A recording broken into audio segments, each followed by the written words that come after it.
फर्क तो बहुत पड़ता है जी। पहले भी जब कभी ऐसी घटना होती है जी। पहले भी फर्क पड़ा था। पहले जम्मू में तो पहले काम खत्म है। जो भी काम जाता था वो वहाँ बाई एयर जाता था, वो श्रीनगर पर काम था। जी। अब श्रीनगर भी खत्म हो गया।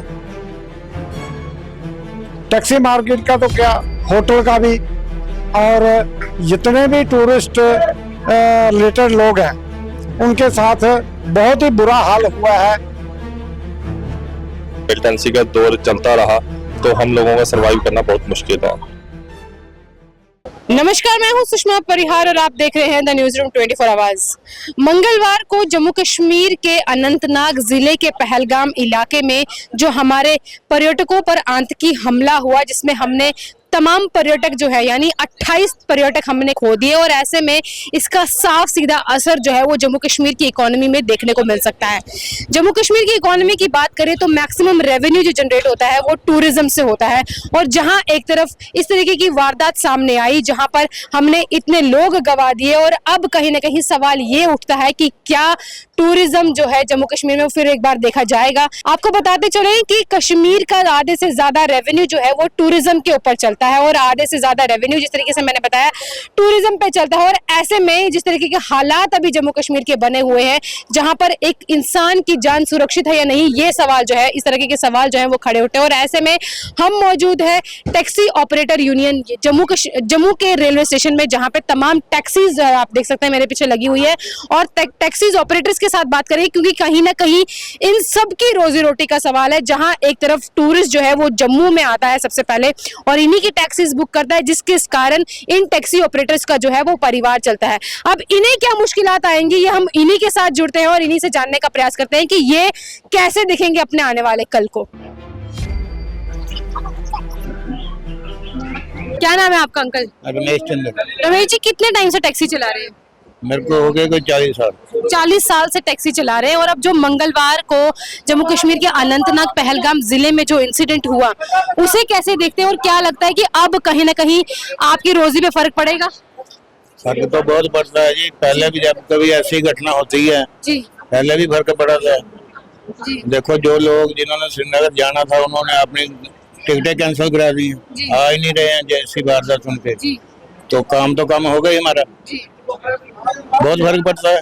आपके टैक्सी ऑपरेटर जो ये यूनियन है, यहाँ पे तकरीबन कितने बंदे इससे एसोसिएट, कितने लोग जुड़े हुए हैं इसके साथ?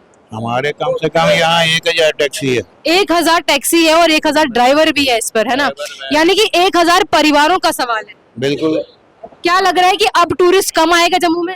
बहुत कम आएगा ये। जो भी सुनता है ऐसी घटना हुई है तो जिन्होंने आना होता वो भी नहीं आते, जिन्होंने एडवांस में 10-15 दिन पहले टिकटें बुक करवाई वो कैंसिल करवा देते हैं। क्या नाम है आपका? मेरा नाम बचन सिंह। बचन सिंह जी, कितने टाइम से आप टैक्सी चला रहे हैं? मैं हो गया 15-16 साल। 15-16 साल हो गए आपको। तो जो मंगलवार को जम्मू कश्मीर के अनंतनाग पहलगाम इलाके में जो इंसिडेंट हुआ, टेरर अटैक हुआ, उसे कैसे देखते हैं? आप ये बताइए कि अब आपकी रोजी उससे कैसे इफेक्ट करेगी? पहले जो हम जो वहाँ पे हिंदुओं को चुन के मारा है उस पर वो बहुत निंदनीय है, जी। क्योंकि हर हिंदू को पूछा है पहले नाम, फिर उसको मारा है। जी। तो काम तो वहाँ बिल्कुल रहा नहीं है। पहलगाम पूरा टोटली खाली हो चुका है, वहाँ पे एक भी टूरिस्ट वहाँ नहीं है। श्रीनगर पहलगाम कई पूरे श्रीनगर में टूरिस्ट नहीं है जी। तो पहले जम्मू में तो पहले काम खत्म है।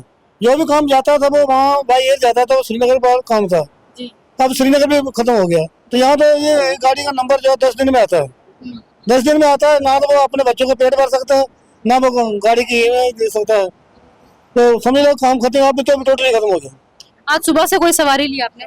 अभी सुबह से वो गाड़ी पॉइंट पे लगा रखी है, नंबर पे लगा रखी है। अभी तक 6 बजे लगाई थी, अभी तक किसी ने पूछा नहीं। सुबह 6 बजे से आपने गाड़ी लगाई और अभी तक कोई सवारी नहीं? ना अभी तक कोई पूछा नहीं किसी। क्या अपील करेंगे सरकार से कि जहां एक तरफ इस तरीके का बड़ा इंसिडेंट हमें देखने को मिला और अब इसका सीधा सीधा असर जो है वो जम्मू का जो रोजगार है उस पर पड़ रहा है, क्या अपील रहेगी सरकार से? गवर्नमेंट यही अपील करेंगे जो काम जो जिन्होंने कायरतापूर्ण काम किया है उन पर सख्त कार्रवाई हो। अब तो इनको तो फांसी तक होना चाहिए इनको, तभी कोई हल हो सकता है, ऐसे तो कुछ नहीं होगा। अपने रोजगार के लिए कुछ, अपने रोजगार को लेकर कुछ अपील करेंगे? रोजगार तभी होगा जब तक इनके लगाम नहीं लगेगी, तब तक रोजगार नहीं होगा। हाँ जी, क्योंकि वो उनको जब तक रोका नहीं जाएगा तो रोजगार कैसे जाएगा? सब मैं भी कल श्रीनगर से 7:30 बजे मैं श्रीनगर से चला था, सुबह 3 बजे पहुंचा हूँ। मतलब कोई सवारी भी नहीं है, कोई नहीं है, एक रास्ते खराब है। तो बाकी ये यही हाल है, बस बुरा हाल है समझ लो। क्या नाम है आपका? रामलाल शर्मा मेरा नाम है जी और तकरीबन 58 ईयर्स ओल्ड मैं यहाँ काम कर रहा हूँ टैक्सी में। जी जितना बुरा हाल 2 दिन में हमने देखा है, जी इतना कभी अपनी जिंदगी में टैक्सी मार्केट का नहीं देखा। जी टैक्सी मार्केट का तो क्या, होटल का भी, और जितने भी टूरिस्ट रिलेटेड लोग हैं उनके साथ बहुत ही बुरा हाल हुआ है। ये जो पहलगाम में जो उग्रवादियों ने निहत्थे लोगों को, हमारे टूरिस्ट लोगों को मारा है, इसका पूरा असर जो है हमारे लोगों पर, जम्मू के लोगों पर, कश्मीर के लोगों पर, होटल वालों के, टैक्सी वालों पर, ट्रांसपोर्ट के जितने रिलेटेड लोग हैं उन पर ये असर पड़ा है। और 2 दिन से पूरा कश्मीर खाली है, पूरा कटरा खाली है, यहाँ कोई टूरिस्ट नहीं है। देख रहे हैं आप कितनी गाड़ियां हमारे पास खड़ी हैं। सुबह से लेकर शाम तक हमारी 50-100 गाड़ी जाती थी, मगर आज 50 गाड़ियां, 20 गाड़ियां भी नहीं गई है। इसका असर हमारे सब पर पड़ा है। हम एक परिवार यानी कि 20-30 आदमी एक परिवार में होते हैं, जो सारे बेकार हो जाते हैं। तो मैम इसके लिए गवर्नमेंट को सोचना चाहिए। आपके माध्यम से हम ये कहना चाहते हैं गवर्नमेंट को कि इसके लिए टूरिज्म के बढ़ावे के लिए ये मिलिटेंसी खत्म होनी चाहिए। जो निहत्थे लोगों को मार रहे हैं, ऐसा नहीं होना चाहिए।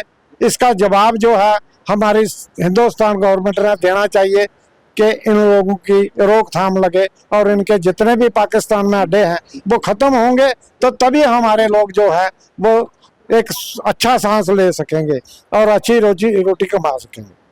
जिस तरीके से अभी आपने बोला कि टेररिज्म जो है उसे कम्प्लीटली खत्म कर देना चाहिए, और सवाल ये भी उठता है कि अगर टेररिज्म चलता रहा और जो आज तक चलता आ रहा है, आप ये बताइए कि कहीं ना कहीं तमाम देशवासी जो इस वक्त हमें देख रहे हैं उनके मन में सेफ्टी को लेके सवाल बहुत है कि क्या हम अब जम्मू का दौरा, जम्मू कश्मीर घूमने जाए कि नहीं जाए। इस हालत में मैम कौन आएगा? आज हमारे साथ एक पैसेंजर आया है जिसने 2 दिन से मेरी गाड़ी बुक कर रखी थी, और वो कल शाम तक ये कह रहे थे, मुझे पूछ रहे थे कि क्या कटरा सुरक्षित है, क्या श्रीनगर में जो हुआ है उसका असर कटरा में है, जम्मू में है। तो हमने उनको कहा जम्मू में कुछ नहीं है, आप आइए। मैं उनको कटरा लेकर गया हूँ, छोड़ के आया हूँ, दर्शन करके वंदे भारत में चढ़ा के आया हूँ कटरा से, और गए हैं वो सुरक्षित गए हैं। मगर जो घर बैठा हुआ यहाँ से कई किलोमीटर दूर बैठा है, उसको दिल में यही होता है कि पूरा जम्मू कश्मीर इसमें इफेक्ट है। तो कौन आएगा हमारे यहाँ?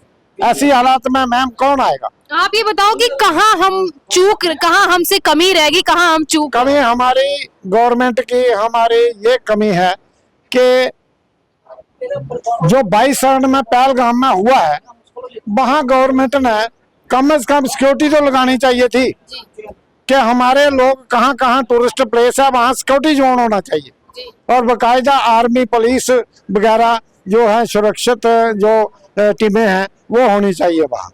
वो चूक है हमारी गवर्नमेंट की। क्या नाम है आपका? मनोहर सिंह। मनोहर जी, कब से टैक्सी चला रहे हैं? हो गया 25-30 साल। 25 से 30 साल हो गए आपको टैक्सी चलाते चलाते। तो एक बात बताइए कि एक सीजन होता है जब टूरिस्ट जो है वो जम्मू कश्मीर में आता है, क्योंकि जब सीजन नहीं है तब तो पर्यटक यहाँ पे आएगा नहीं, टूरिस्ट आएगा नहीं ट्रैवल करने के लिए। लेकिन इस वक्त जो है सीजन चल रहा था कश्मीर में कि बहुत से ट्रैवलर्स जो है वो आते हैं, टूरिस्ट घूमते हैं। ऐसे में जो अभी एक कांड हो गया, जो दहशतगर्दों ने पहलगाम में हमारे निहत्थे पर्यटकों पर जो हमला किया, उसे कैसे देखते हैं? और ये बताइए कि अब उसका सीधा सीधा असर जो है वो टैक्सी ऑपरेटर्स पे पड़ा है, ये बातें आप कैसे देखते हैं, ये बताइए। सबसे पहले आपका बहुत बहुत शुक्रिया जी, आप लोगों तक, हर बंदे तक बात जो पहुंचा रहे हो जी। और इसका जो श्रीनगर में जो बात हुई है, जो कांड हुआ है, ये तो बहुत निंदनीय बात है, बहुत ही दुख की बात है, और ऐसा काम तो कभी होना नहीं चाहिए। जहाँ पे सीजन का टाइम है तो सीजन के टाइम पे पहले भी तो काम ही नहीं था जहाँ पे, अभी तो सीजन चालू हुआ था, तो अभी जहाँ पे देखो जो श्रीनगर में हालत बहुत खराब हो गया, तो दुनिया जो लोग है टेंशन में, दुनिया वहां से भाग रही है, कोई जा तो नहीं रहा। इधर के जितने भी हमारा काम शाम जो वहां से आया तो वो बुकिंग जा रही है वापस। अभी जी। लोग कहते हैं कि नहीं जी हम नहीं जाएंगे, अभी डर रहे हैं लोग, दहशत हो गई है, दहशत के कारण लोग वापस जा रहे हैं। तो मेरे ख्याल से सरकार ने अच्छे तरीके से इसका जो करना चाहिए सिस्टम, वहाँ पे जो कार्रवाई करनी चाहिए, जो भी कार्रवाई सख्ती से सख्त से सख्त कार्रवाई होनी चाहिए यहाँ पे। क्या लगता है कश्मीर दोबारा से अपना भरोसा जो है देशवासियों पर बना पाएगा कि कश्मीर सेफ जगह है घूमने के लिए? देखो अभी जो भी वहाँ पे जा रहे हैं वो तो अपने भरोसे का ही लेके जा रहे हैं कि अभी कुछ नहीं होगा, जब कुछ बुकिंग वापस जा रही, कुछ लोग जिन्होंने पेमेंट जो जा भी रहे हैं वहाँ पे, अभी तो लोग जा भी रहे हैं वहाँ पे। देखो आगे क्या होता है, थोड़े दिनों में क्या पता चलता है क्या हो रहा है वहाँ पे, क्या नहीं हो रहा है, जब थोड़े दिनों में पता चल जाएगा इसका। सर क्या नाम है आपका? अमित। अब ये बताइए कि जो जम्मू कश्मीर के अनंतनाग जिले के पहलगाम इलाके में जो हमें टेरर अटैक देखने को मिला, उसका सीधा सीधा असर जो है वो जम्मू कश्मीर की इकोनॉमी पे पड़ता है और जिससे हमारे जो टैक्सी ड्राइवर्स है वो भी कहीं ना कहीं इफेक्ट होते हैं। सबसे पहले आप ये बताइए कि आप इस पूरे इंसिडेंट को कैसे देखते हैं और कैसे टैक्सी ऑपरेटर्स पर इसका फर्क पड़ता है? देखिए सबसे पहले तो इस बात का ऐसे असर पड़ता है कि हमारा जो काम का जो है ना बिल्कुल फ्लॉप होता है। जितना भी हम यहाँ पे टूरिज्म इंडस्ट्री पे डिपेंड है, चाहे वो टैक्सी है, ऑटो, मेट्रो, बस है, ढाबा, होटल, सब इसी पे डिपेंड है। हमारी स्टेट का कोई पर्सनल अपना तो कुछ है नहीं, कोई ऐसा यहाँ पे कि उससे हमारा कारोबार चलता है। हम हमारा जितना भी कारोबार है टूरिज्म पे चलता है। लेकिन टूरिज्म की अगर इस तरीके से हालत और इस तरीके से अगर ये मिलिटेंसी का दौर चलता रहा तो हम लोगों का सर्वाइव करना बहुत मुश्किल है। वैसे ही हम लोग जो है 89 से बर्दाश्त करते आ रहे हैं, कितनी सरकारें आई कितनी गई, लेकिन कभी भी किसी ने इसको कंट्रोल करने की कोशिश नहीं की। अगर कंट्रोल कहीं पे करते हैं तो कुछ दिन के लिए करते हैं, पब्लिक को दिखाने के लिए भाई हमने कंट्रोल कर देंगे, उसके बाद फिर ऐसे हालात। अगर पिछले दिनों की हम बात करें, कश्मीर में कितना टूरिज्म था, कितना जोर शोर से रश था, वहाँ पे लोगों को रहने के लिए जगह नहीं थी। होटल्स के जहाँ पे रेट थे वो 4 गुना बढ़ के मिल रहे थे, हर चीज़ में बढ़ोतरी थी, सबको बिजनेस मिल रहा था। हर बंदा यहाँ से, हमें जम्मू में हमें भी हालांकि डायरेक्ट फ्लाइट है, वहाँ पे पहुँचने की वजह से हम बोलेंगे कुछ % हमारा नुकसान भी था, पर हम इसे खुशी मानते थे कि चलो ठीक है, एटलीस्ट हमारे जम्मू कश्मीर में बिजनेस तो आ रहा है, लोग घूमने के नाम पे तो आ रहे हैं। जब कहीं पे हालात खराब होंगे तो उस चीज़ का असर जो है तो वो कहीं ना कहीं हम लोगों के कामकाज पे पड़ता ही है। पत्नीटॉप है हमारा, लेकिन पत्नीटॉप के अंदर भी काफ़ी सारी प्रमोशंस की ज़रूरत है। वो ये गवर्नमेंट को काफ़ी अभी इस चीज़ों पे ध्यान देना चाहिए कि टूरिज्म को लेके अगर हमें इसको टूरिज्म को संभालना है, अपनी स्टेट को बचाना है, तो हम ये एरिया इनकी तरफ भी हमें ध्यान देना पड़ेगा। तमाम टैक्सी ऑपरेटर्स के साथ बात करने के बाद पता चलता है कि कहीं ना कहीं इस तरीके के इंसिडेंट्स का जो असर है वो सीधा इनके रोजगार पे देखने को मिलता है। हमारे चैनल के माध्यम से यानी द न्यूज़ रूम 24 आवर्स के माध्यम से तमाम टैक्सी ऑपरेटर्स जो हैं वो सरकार से अपील कर रहे हैं कि सरकार को सेफ्टी मेजर्स को और तवज्जो के साथ देखना चाहिए और इनको डीपली जाकर इन चीज़ों पर एश्योरेंस देनी चाहिए। और कहीं ना कहीं जहां एक सवाल ये खड़ा उठता है कि क्या अब कश्मीर फिर वो जगह बना पाएगा देशवासियों के दिल में, तो जिसका सीधा सीधा जवाब है कि ज़रूर हाँ, जी हाँ, कश्मीर फिर एक बार वो जगह बना पाएगा देशवासियों के दिलों में, क्योंकि कहीं ना कहीं हमारे कुछ जो सिक्योरिटी मेजर्स है जहाँ पे हमने लैग किया, लेकिन अब इस वीडियो के माध्यम से हम सरकार से भी यही अपील करते हैं कि तमाम सेफ्टी मेजर्स को है वो बराबरी से लुक आफ्टर किया जाए, जिस कारण जो है इन टैक्सी ऑपरेटर्स के जो रोजगार पे है जो जिसका असर ना देखने को मिले। जिस तरीके से हमने अभी यहाँ पे तमाम टैक्सी ऑपरेटर्स के साथ बात करी, जहां हमने ये देखा कि 30 से 40 सालों तक, लगभग 30 से 40 सालों तक वो यहाँ पे टैक्सी चलाने का काम कर रहे हैं और जिसका सीधा सीधा असर है जो वो 1000 परिवारों पर पड़ रहा है और 1000 परिवारों के साथ, एक परिवार के साथ 4-4 पेट जो हैं वो जुड़े हुए हैं। और ऐसे में आप देख सकते हैं जहां तक हमारी नजर जा रही है वहां तक टैक्सीज हैं और ये टैक्सी ड्राइवर जो हैं वो द न्यूज़ रूम 24 आवर्स के माध्यम से सरकार से अपील कर रहे हैं कि फिर एक बार टूरिज्म का जो स्पॉट है उस पर सरकार को बराबरी से नजर देनी चाहिए। धन्यवाद।